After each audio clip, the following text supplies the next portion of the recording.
नमस्कार। योग गुरु धीरज चैनल में आप सभी साधकों का स्वागत है। दिन भर की भाग दौड़, थकावट, ऑफिस का काम या विद्यार्थियों का जीवन, जो भी कुछ आप कर रहे हैं, ये शाम ढलते ढलते हमारे एनर्जी को ढाल देती है। एनर्जी कहीं लगती है कि ऊर्जा कहीं बिखर गई है। हम कहीं कहीं बिखरे हुए, टूटे हुए नजर आते हैं। कैसे इन तमाम ऊर्जा को एक बार समेट लिया जाए और फिर से एनर्जेटिक हो लिया जाए। इसीलिए आज का सीक्वेंस वैसा ही रहेगा आसन का कि कैसे हम एनर्जेटिक करें अपने आप को। नहीं तो ऑफिस के काम काज से आप आएंगे, घर में फ्रस्ट्रेट होंगे, पति पत्नी के बीच तकरार होगी, बच्चों को बेवजह तमाचा लगाएंगे, क्योंकि दिन भर का फ्रस्ट्रेशन कहीं तो निकलेगा। आप भी परेशान होंगे, घर वाले, परिवार वाले, बच्चे सभी परेशान होंगे। इसलिए ये सिर्फ फिजिकल मामला नहीं है, साइकोलॉजिकल भी कहीं ना कहीं ये आपके अंदर एक इलनेस, बीमारी को पैदा कर रहा है। इसलिए खास तौर पर इस सीक्वेंस को समझिए और हमारे साथ जरूर कीजिए। सबसे पहला काम, जब दिन भर से थक हार करके आप घर लौटें, पैर हाथ धो करके भोजन करने की हड़बड़ाहट ना करें, एक मैट ले लें और अभ्यास को शुरू कर दें। 15-20 मिनट में बहुत फर्क दिखेगा। वज्रासन में बैठ जाइए। वज्रासन में बैठना ना हो तो सुखासन यानी क्रॉस लेग पोजीशन में बैठे। सांस लें, स्पाइन लंबी करें, सांस छोड़ते हुए आगे की ओर झुके और हाथों को इस तरह सपोर्ट दे दें। नहीं जरूरत है तो हाथ को साइड में रख सकते हैं। आप चाहें कि ज्यादा सिर झुक रहा है, नहीं पा रहा है, तो यहां तकिया या बोल्स्टर लगा दें इस तरह से। आसन में आप कम से कम इस आसन में 1 से 1.5 मिनट आराम से रुकें। यह आसन क्या करेगा? पैर की थकावट दूर करेगा, ब्लड सर्कुलेशन पेट की तरफ बढ़ाएगा, क्योंकि दिन भर जब आप बैठे रहते हैं, काम करते हैं, तो सर्कुलेशन खराब होता है, पेट आंत के रोग बढ़ रहे हैं। साथ में मन को परम शांति देगा, चेहरे की तरफ ब्लड का फ्लो बढ़ा करके रिलैक्स फील देगा। पहला आसन। दूसरे आसन में नी को फैला दें, घुटना जो है आपका मैट तक फैल जाए और यहां से आगे की ओर सांस छोड़ते हुए आगे जाए। मैं सब आसन का कारण बताऊंगा कि हर आसन क्यों करते हैं, लॉजिकल है यहाँ सब कुछ। दोनों हाथ के बीच में छाती के बराबर दूरी हो और दोनों पैरेलल रहे एक दूसरे से, चिन्ह या मस्तक लगा सकते हैं। यह आसन आपकी स्पाइन में देखिए लंबाई बढ़ा रहा है। ये आज बहुत महत्वपूर्ण हो गया है, क्योंकि हम ऑफिस में लगातार बैठ करके काम करते रहते हैं। हमारी स्पाइन हमारे उम्र से कहीं ज्यादा पहले बूढ़ा हो जाता है और उसका बुढ़ापा हमारे फिर शरीर के ऊपर आता है। और स्पाइन में आपकी हर चीज जुड़ी हुई है। सिर्फ कमर दर्द की समस्या नहीं है कि स्लिप डिस्क हो जाएगा, बल्कि हर ऑर्गन आपकी स्पाइन से कनेक्ट होकर के ब्रेन से कनेक्ट होता है। इसलिए इस आसन को इफेक्टिव वे में रोज कीजिए। यहां से फिर ऊपर उठिए धीरे से। मैं थोड़ा थोड़ा वक्त दिखा रहा हूं, सिर्फ आप जब करें तो उसमें देर तक रहें। अभ्यास में पांव की उंगलियां अंदर करें और फिर घुटने को नीचे करें। अगर किसी को लगे कि पीछे इस तरह से बैठना दिक्कत होता है, जैसे घुटने का दर्द हो, तो वो इस पोजीशन में आगे झुक करके स्पाइन को, इसको उत्तान शिशु आसन कहते हैं, दोनों कर सकते हैं या दोनों में से कोई एक कर लें अपनी सुविधा से। यहां से आए, धीरे धीरे पांव के बीच में गैप रखिए, हाथों के बीच में छाती के बराबर दूरी, उंगलियां सारी खुली हुई, हाथ सीधा करें, नी को बैंड रखें और प्रेस कर दें। ये हिप को ऊपर उठा दें, सिटिंग बोन यानी। तो आप देख रहे हैं मेरी स्पाइन कैसी लंबी हो गई। मेरे शोल्डर में जो तनाव आया होगा कंप्यूटर में लगातार बैठ के काम करने का, आजकल लॉकडाउन में आप लोग और बैठ बैठ के ऑनलाइन कार्यक्रम कर रहे हैं, वो इससे मुक्त करेगा। ब्लड का फ्लो सिर के तरफ बढ़ेगा, ऑक्सीजन पहुंचेगा ब्रेन को, फेस को, तो ताजगी तुरंत फील होगी। बस चुपचाप से बिना जोर लगाए शांति से पड़े रहिएगा। जिनको कंफर्ट हो वो पैर को सीधा कर सकते हैं। धीरे से वापस आ जाएं। इस हर आसन को आप चाहें तो 2 से 3 बार दोहरा सकते हैं, अगर आप ज्यादा देर उसमें रुक नहीं पाते हैं। ये चीजें हैं। उसके बाद आप बैठ जाए। एकदम आसान सीक्वेंस है, शाम के मूड के हिसाब से तैयार किया गया है। और अगर आप रिलैक्स रहेंगे तो परिवार में शांति और प्रेम बढ़ेगा। ये इंपॉर्टेंट चीज है, याद रखिएगा। खास तौर पे पति पत्नी एकदम ख्याल रख लें, नहीं तो झगड़ते जिंदगी निकल जाएगी। तो यहाँ पे बद्ध कोणासन है, इसको आप थोड़ा आगे रख सकते हैं। जिनकी फ्लेक्सिबिलिटी कम हो, ज्यादा घुटना ऐसे हवा में रहता है, तो सपोर्ट लगा सकते हैं। ठीक है, स्पाइन की लंबाई बढ़ाएं। अगर आपको कंफर्ट है, आप इतना भी कर लिए, तो ये अपान वायु को एक्टिव करेगा। लगातार बैठने से आपका पेल्विक फ्लोर कमजोर होता है, ब्लड का सर्कुलेशन कम हो जाता है, इसीलिए प्रोस्टेट की समस्या, यौन रोग, या महिलाओं को जो मेंस्ट्रुअल पीरियड, क्रैम्प या इरेगुलर मेंस्ट्रुअल का समस्या, वो सब इसीलिए आ रहा है क्योंकि दिन भर ऑफिस में बैठे रहते हैं, प्राण का फ्लो डिस्टर्ब हो जाता है। तो बद्ध कोणासन को याद करके सांस छोड़ते हुए अगर आप चाहें तो डीप स्ट्रेच के लिए आगे बढ़ें।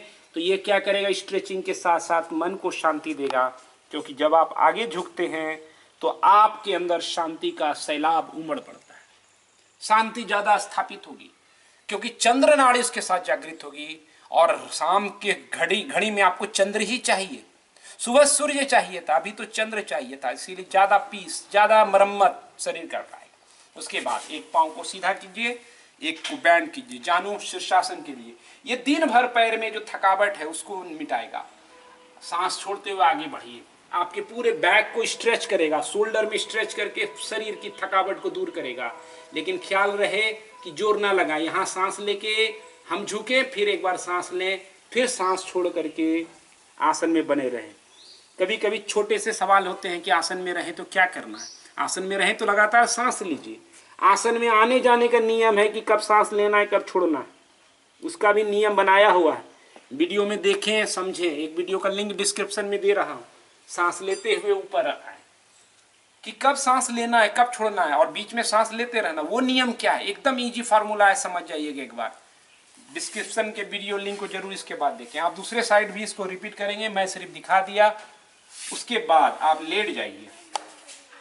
लेट के क्या कीजिए, आप इस तरह का बेल्ट या घर में चुंदरी हो उसको ले लीजिए, या कोई भी कपड़ा इस तरह से लगाइए, पैर को ऊपर की तरफ ले जाइए। ये दिन भर के आपको इतना लंबा रखना है इसको कि आपका एल्बो जो है आराम करे यहाँ पर, और आप शांति से 1.5-2 मिनट इसमें रह सके। क्या फायदा होगा कि पहले तो पाँव की फ्लेक्सिबिलिटी इंप्रूव होगी, दिन भर थकावट हुई हो बैठने में, चलने में, भागने में, दौड़ने में, वो मिटेगा। पाँव का अलाइनमेंट सही होगा, यानी उसकी फ्लेक्सिबिलिटी बढ़ेगी, तो घुटने का दर्द रहता है, स्वेलिंग जिसको है, वो सब कर सकते हैं। वेरिकोज वेन हो वो इनको कीजिए, आपको अच्छा लगेगा। रनिंग वाले लोग भी दौड़ के आते हैं शाम में, ये सीक्वेंस कर सकते हैं। इसी चीज को रिपीट कीजिए, 2 से 3 मिनट रहिए, और फिर 2 से 3 मिनट आप इधर रिपीट करें। हर आसन में आपको सांस लंबी गहरी लेनी है, धीरे धीरे लेनी है। कोई भी चीज जबरदस्ती नहीं करना है, जबरदस्ती का काम योग का नहीं, शैतान का है। ठीक है, वो एक हो गया। इसके बाद आप यहाँ लेट जाइए, पाँव को बैंड ही रखिए। सेतुबंध आसन सभी अंग के वो इफेक्टिव है, इसलिए इसको एक जोड़ना है, आपको एकदम रिन्यू कर देगा, जैसे ताजा हो गए आप। अब सांस लेते हुए दोनों पाँव के बीच में गैप है हिप डिस्टेंस का, इससे ज्यादा नहीं। पाँव को हिलाएंगे नहीं, शोल्डर को हिलाएंगे नहीं, एक जगह स्थिर रहे। और सांस लेते हुए पैल्विक को उठाएं, ये एरिया इंटरलॉक करेंगे तो थोड़ा सा और ऊपर उठेगा। देखिए पाँव हिला नहीं रहे, ऐसे भगा नहीं रहे, ये गलत पोजीशन हो जाएगा। पाँव को लाइन में रखना है, सपोर्ट दीजिए, छाती को उभार दीजिए। अब यहाँ पे आप वशिष्ठ प्राणायाम कर सकते हैं। सांस लेते हुए पेट भरे धीरे धीरे, और जब सांस छोड़ें धीरे धीरे पेट को अंदर करिए, जितना लंबा कर सकते हैं। मैं बोलते हुए यहाँ बता रहा हूँ तो वाजिब तौर पे कम रहेगा। कितना देर रुकना है हमेशा सवाल होता है, तो जो आपकी सहजता में हो उतना ही दूर रुकना है। धीरे धीरे आपका समय टाइमिंग बढ़ेगा, जब आप मजबूत हो जाएंगे, फ्लेक्सिबल हो जाएंगे। नीचे रख करके ऐसे 1-2 ब्रेथ रहें तो चैलेंज फील होगा। तो ये पैल्विक मजबूत करेगा, हार्ट, लंग्स, लीवर को अच्छा रखेगा, थायराइड के लिए अच्छा है, कई सारे गुण हैं। आप देख सकते हैं सेतुबंध को अलग से। नी को चेस्ट की तरफ ले जाएं, अपान आसन करना है, काउंटर पोजीशन भी है। और ये लगातार ऑफिस में काम करके जो बैक की आपने वॉट लगा रखी है उसको थोड़ा सा सहायता मिलेगा। एक पैर को सीधा करके आप अर्धापान कर सकते हैं जिनका वेट ज्यादा है, या घुटने और बैक में हिप फ्लेक्सस में कष्ट रहता है, दर्द रहता है, तो वो रिलीफ करेगा। इस तरह से करने के बाद एक पाँव को आप बैंड करके इस यहाँ पर रखिए घुटने के ऊपर, और सांस छोड़ते हुए ट्विस्ट कीजिए। ट्विस्टिंग क्या करता है, आपके बैक स्पाइन मसल्स को और रीढ़ की हड्डी को तरोताजा कर देता है, आपके अंदर एक जागृति पैदा आएगी, और पेट के मसाज करता है इंटरनल ऑर्गन का। इसके बाद भोजन कीजिएगा तो वो अच्छे से पोषक तत्व का अवशोषण कर पाएगा। तो इसीलिए ये आप संध्याकालीन अभ्यास के तहत इसको जरूर जोड़ सकते हैं। आप देखिए इस तरह से दोनों साइड किए, और आखिर में एक आसन जो आपको परम आवश्यक है इस भागती दौड़ती हाँपती जिंदगी में, क्या करें आप, तो मैट को इस तरह से बिछाइए, दीवार के साथ चिपक जाए और टर्न करके ऊपर ले जाए पाँव को। दोनों पाँव को क्या करना है, हिप डिस्टेंस पे रखना है, जितना हमारी हिप है उतनी चौड़ाई पर। हाथ को रिलैक्स में रख दीजिए। यहाँ पे शवासन का एक हमारा वीडियो है, आप उसको भी चला सकते हैं। शवासन की वीडियो में क्या है कि सिर्फ ऑडियो आपको सुनना है, कि जो बोला जा रहा है निर्देश उसका पालन कीजिए और शांति से पढ़े रहिए।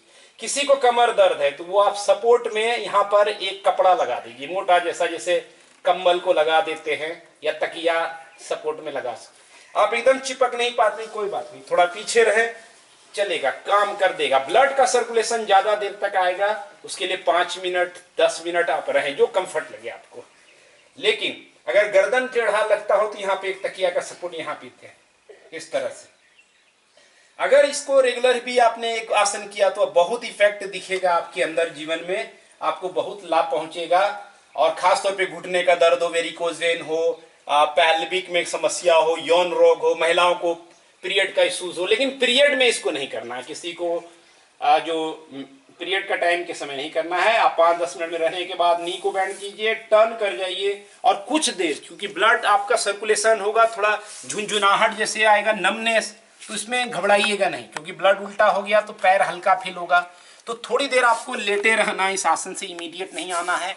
1-1.5 मिनट रहने के बाद आप बैठ जाइए और इसके बाद आप 5 चंद्र नाड़ी प्राणायाम, उसको मैं फिर से कहना नहीं चाहूँगा क्योंकि वीडियो ऑलरेडी जारी हो चुका है, काफ़ी लोग कर रहे हैं। उसके कमेंट को पढ़िएगा तो बहुत रिजल्ट है।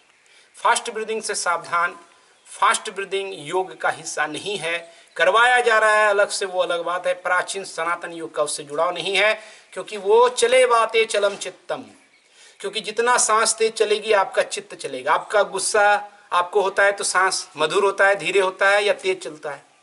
आपको काम आता है उस समय सांस की गति क्या रहती है, बढ़ी रहेगी।